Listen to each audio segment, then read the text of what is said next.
Hey guys, Saku Foxart here with Fireforge Gaming, and welcome to the second installment of The First Tree. I really hope you guys are enjoying these Let's Plays, and I'd appreciate any feedback you have going my way. And also, I have a review coming out for this game really soon, on my own personal channel. So keep an eye out for that, and please, enjoy.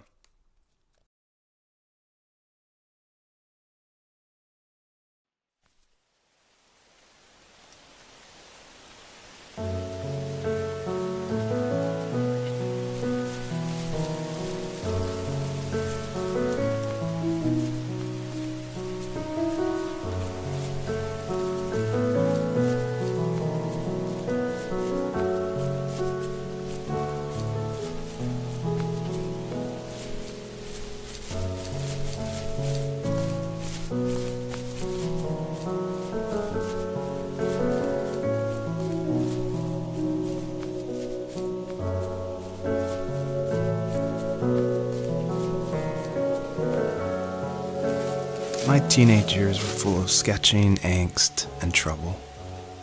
I wasn't popular or unpopular. Maybe just forgettable.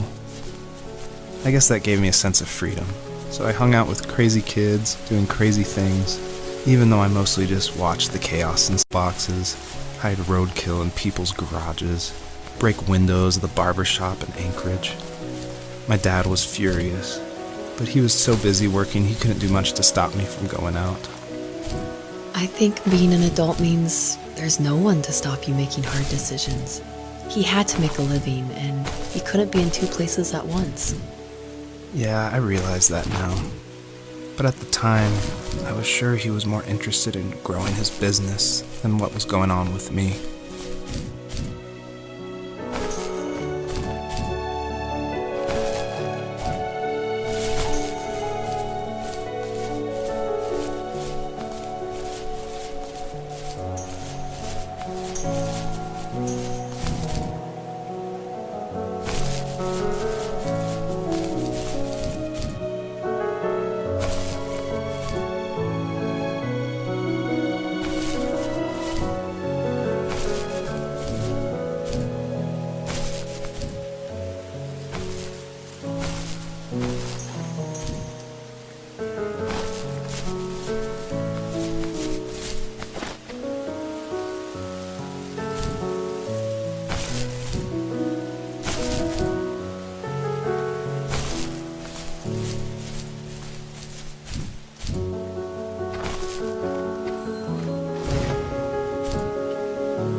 He was working another late night, and my friends were over, saying how bored they were and how they had come all the way out to my house for nothing.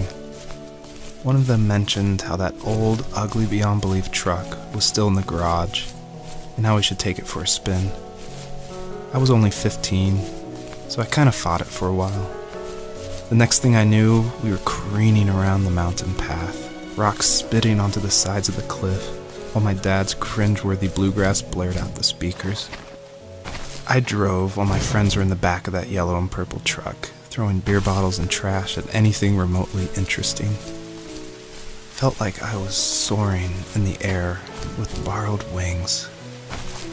But all good things have endings. A cop outside of Eagle River pulled us over after he saw us in a bottle rocket into someone's yard. What followed was a long night of talking to disappointed adults and feeling smaller than ever.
After he drove me home from the police station, I blew up at him, saying how I never wanted to be like him, how I was going to be someone and leave that hick icebox for good.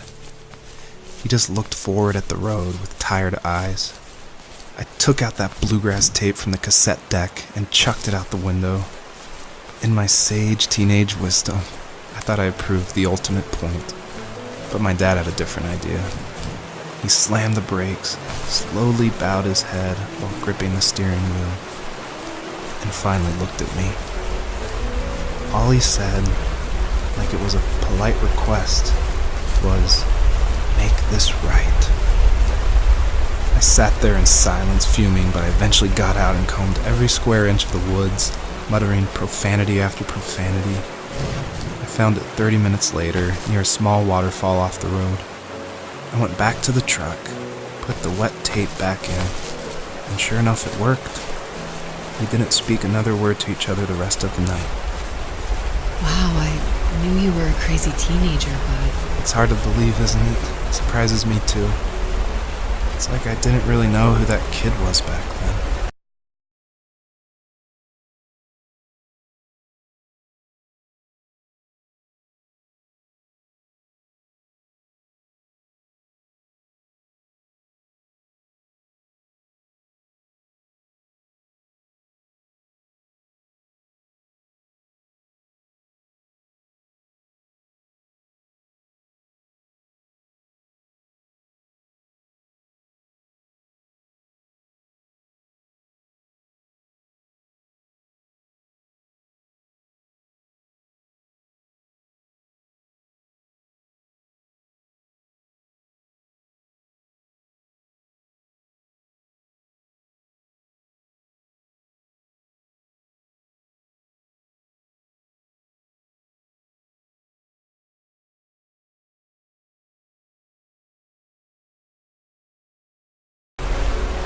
I bet my dad...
My friends would laugh about that night and talk about how crazy it was, and I laughed along, pretending it didn't bother me.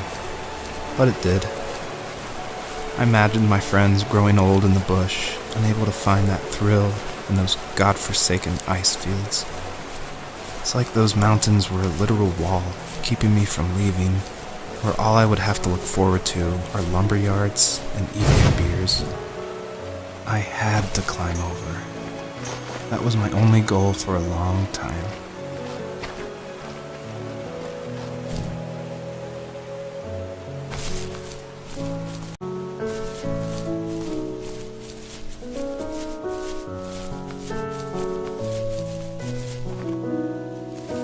If there was some way I could take my love of drawing and turn it into a way of escape, nothing would make me happier.